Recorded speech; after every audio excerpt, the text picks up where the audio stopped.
Hello students, this is module 5 part 2, second session of generic DSS model. In the last video we covered up to software architecture.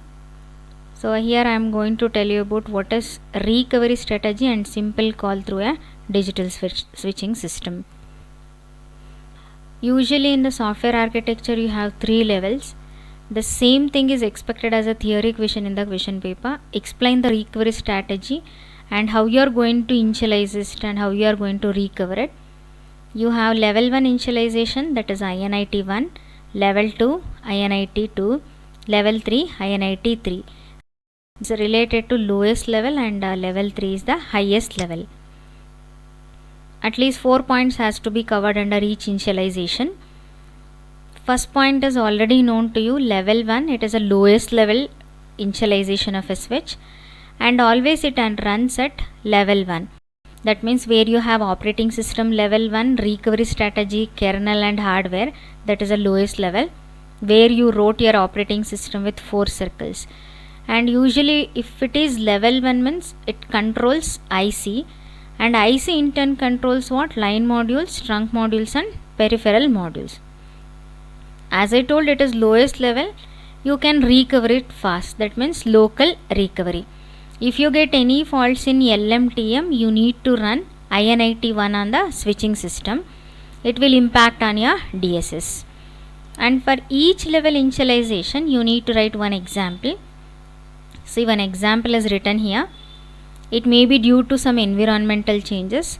After a thunderstorm, a technician in a digital central office found 17 LMs and 5 trunk modules and 2 peripheral modules become non-operational. That means they are not working. Due to this, there is an outage, that means error exists and operational difficulties exist. Whenever this exists, the technician has to run INIT initialization for local recovery. And we have second, level 2 initialization, which is very critical because it is related to next level where you have NCPs. We'll call it as what? Middle level, and it functions at level 2 control. And if it is at level 2 control, the recovery is very critical. It is directed to either single NCP or group of NCP, because one NCP may fail or group of NCP may fail. How to recover at that stage, it is critical. Level 2 and level 3 initialization recovery is very critical. And already we know that the switching system uses hypothetical digital switching system where the functions are distributed. That means you will be having distributed architecture where each function will be distributed particularly for one level. For example, NCP. What may be the responsibilities of NCP? NCP is connected to number of interface controller, and these number of interface controller are connected to ICs, that means single IC. That single IC is connected to modules, right? It may be line module, trunk module or even peripheral modules. That means, so each levels is distributed. For that purpose we will call it as distributed architecture. Then in the level 2, how to recover it, whether you have to run INIT 2 directly, that is has to be explained.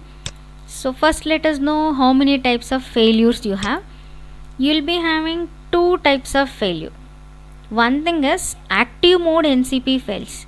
As already you know, NCP and central processor are always duplicated. If one NCP fails, that means active mode NCP fails, means that is one failure. And duplex failure of NCP, that means pair of NCP fails. Let us know how to recover active mode NCP. Whenever active mode NCP fails, we will call it as recovery 1. First thing is IC has to run INIT 1, because one NCP is connected to number of trunks and peripherals. First it needs to run INIT 1. Then if you run INIT 1, the initialization of NCP and associated trunk module, peripheral module will be corrected. So that means this is easy because you will be concentrating only on one NCP. The second one is critical because here number of failures of NCPs will occur. Then first directly you need to initialize INIT 2 which has to be run immediately. Whenever you run it, it will impact on number of NCPs, because pairs of NCP means for a single NCP there may be number of ICCs. So ICs will be corrected, then related LM, TM and PMs will be corrected. That means for recovery 1, that means single NCP fails. Recovery 2 means number of NCP failure occurs. So you need to list out in terms of theory points related to recovery 1 and recovery 2. Then example, a technician tried to switch an NCP, that means he is trying to switch an NCP with its redundant side diagnostic for NCP failed. That means, so he found out that NCPs has failed. Redundant NCP means active mode NCP. Whenever active mode NCP fails, immediately IN82 has to be run on that one. That means it is recovery 2. Then highest level, that is level 3 initialization. Always in the level 3 you will be having central processor. For that purpose it is highest level. It runs at level 3. So functions at level 3. Then if it is functioning at level 3, the recovery is directed for central processor or NCP, because both are duplicated.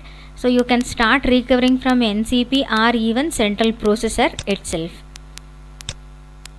So this level initialization is very critical for recovery, because for one central processor many NCPs are connected.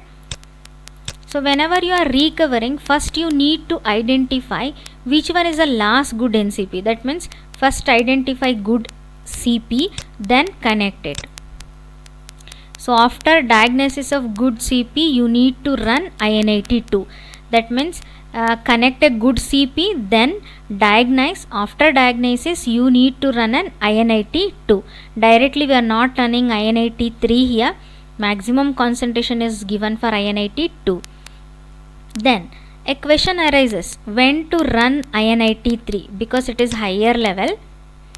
You have two options.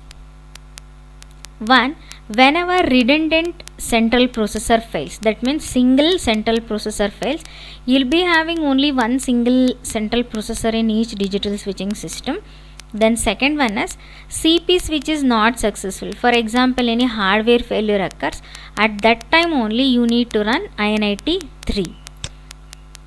Then whenever you complete everything, you will be getting the system outage. That means if you are getting recovery of CP, so if a problem exists in CP, it causes the system outage. That means error that has to be corrected, first running IN82.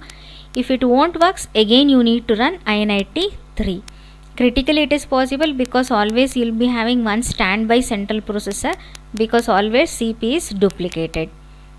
Then a simple example, a DSS starts experiencing slow dial tone. That means if you lift up the receiver, you may not hear the dial tone within a 3 seconds, even after initializing IN82. As I told, directly you can't run IN83. First you need to run IN82. Then technician may use IN83. If IN82 doesn't work, then go for next level, which will solve your problem. This problem is mainly because of what? Software corruption in a central processor. Mainly central processor correction are the faults exist is due to only softwares. Then the last one is manual recovery, where you need to use a manual operator to correct everything. Assume that your IN83 doesn't work, means you need to go for manual recovery. That is you need to first find good office data, because everything is stored in the central processor. The basic idea is listed in 3 points. First thing is, bring up the system with manual effort, since automatic run of all these 3 levels fail. Why you go for manual recovery means already you run IN8, you tried to run all initialization but it never works, then manual operator has to go for it. Then the current program, because it will be having basic program, it has to be updated, and afterwards the operator will diagnose the program and he will try to identify and recover the data. That means, so if you can't run any initialization, usually manual operator has to recover the software or any hardware failures. So then This already we have discussed whenever we gone through switching system software level, that is at call model. Usually the call model is connected, that means into connect sequence and disconnect sequence. There I explained the same thing. You'll get one simple question. Explain a simple call through a digital switching system. You need to write this flow graph and you need to explain how does the connection will occur. You can observe this. The customer A landline is connected to customer B. It is idle. Here you have one option. Has the customer gone half hook? See here. You can just observe here. It is detect half hook condition. What is half hook condition means? Has the customer gone half hook? That means has he lifted? See in the second diagram, you have a lift where you need to connect it. Continuous scanning should be done. So what you need to do? First one is attending a line where you are going to do everything. Then identify customer line. So you can observe the second line. Just I'll point it. See, identify the second customer line. See here, identify customer A line associated with feature. So what it will do in the second step means, so it will identify whether the handset is lifted up. That condition is half hook. Then afterwards the scanning stops. This continuous scanning stops. Then after he lift up, test the customer line for foreign potential. So what it means, test the customer line. After testing it, you need to provide a dial tone to the customer A. See, when he lifted it, testing line is over. Provide dial tone, that means dial tone is given for customer A. Afterwards, after getting the dial tone, you need to attach the digit receiver. That means in a landline you need to start dialing the numbers. Whenever you start dialing the numbers, so remove dial tone, that means dial tone has to be removed after pressing the first digit and collect the digit. You need to collect the digit. Observe here. Provide digit analysis of the dial number.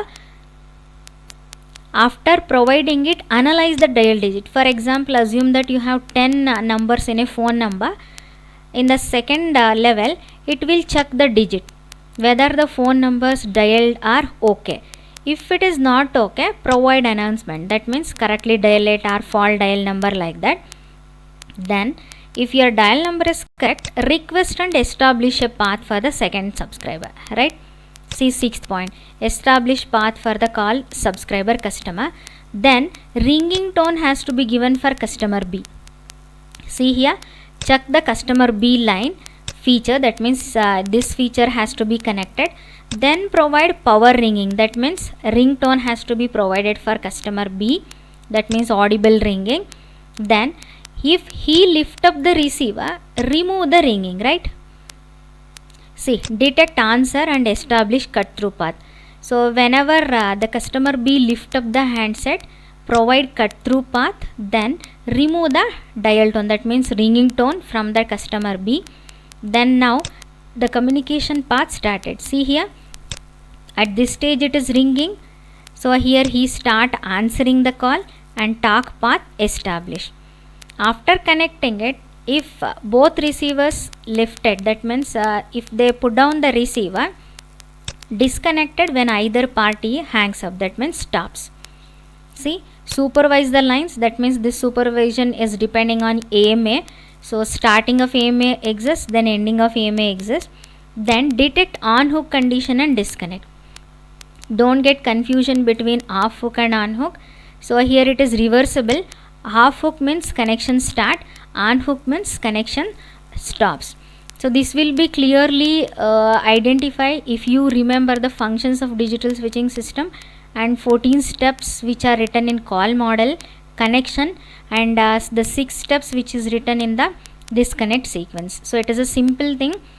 You need to remember all the steps in an order, and this graph has to be written for a simple call through a digital switching system.